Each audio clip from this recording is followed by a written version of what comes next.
Hi everyone, Assalamu alaikum. Welcome to my cooking studio. আজ আমি আপনাদের জন্য নিয়ে এসেছি নারকেলের নাড়ু। আর এই নাড়ুটা কিন্তু আমি তৈরি করেছি চিনি দিয়ে। কোনো গুড় আমি এতে ইউজ করিনি। নারকেলের নাড়ু তৈরি করার জন্য আমি প্রথমে কিছু মুড়ি ব্লেন্ডারে ব্লেন্ড করে নিয়েছি। মুড়িটা দেওয়ার ফলে নারকেলের নাড়ুটা খেতে অনেকটা সুন্দর হয় এবং আপনার এটা যখন আমরা গোল শেপ দেবো সেটা করতেও খুব সুবিধা হবে। নারকেলের নাড়ু করার জন্য আমি একটি কড়াইতে নারকেল নিয়ে নেব এবং দিয়ে দেব তার ভিতরে তেজপাতা এবং গরম মশলা।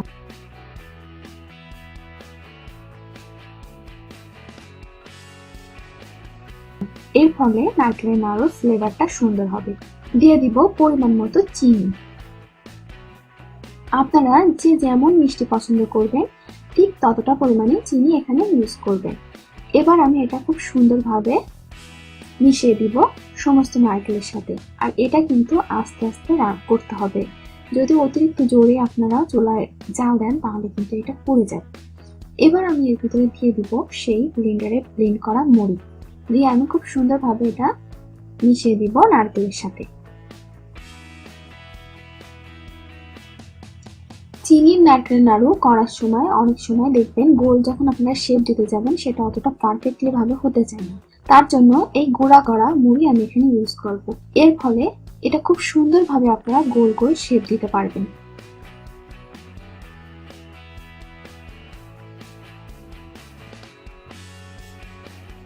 এভাবে একটি চামচের সাহায্যে খুব সুন্দর করে এটা মিশিয়ে দিতে হবে নারকেলের সাথে। দিয়ে দিব আমি এর ভিতরে সামান্য একটু পানি। পানিটা দেওয়ার ফলে এটা খুব সুন্দরভাবে সিদ্ধ হবে। আমি যেহেতু এখানে মুড়ি গুঁড়া ইউজ করেছি এই পানিটা দেওয়ার ফলে খুব সুন্দরভাবে সেটা সিদ্ধ হয়ে যাবে এবং নারকেলের সাথে মিশে যাবে। আপনারা বুঝতেই পারবেন না এর ভিতরে মুড়ির কোনো অংশ আছে বা এখানে মুড়ি দেওয়া হয়েছিল। আস্তে আস্তে রান্না করতে হবে এটা।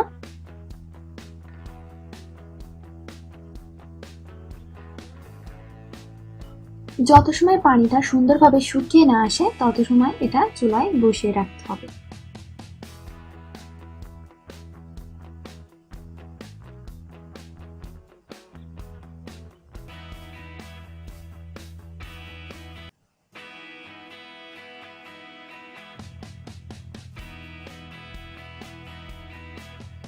একটু সময় নিয়ে করতে হবে।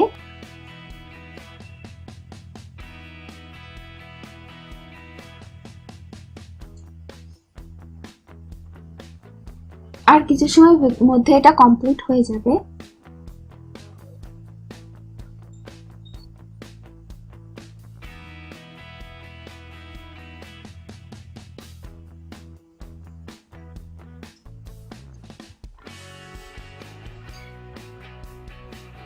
এবার আমি এটা চুলা থেকে নামিয়ে নিব এবং হাতের সাহায্যে গোল গোল শেপ দিব।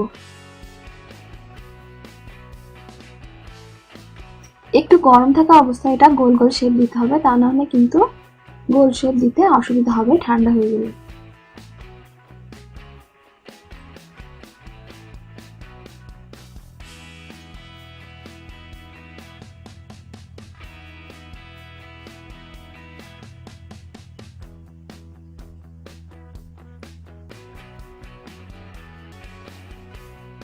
একে একে সব নাড়ুগুলোই আমি তৈরি করে নিব।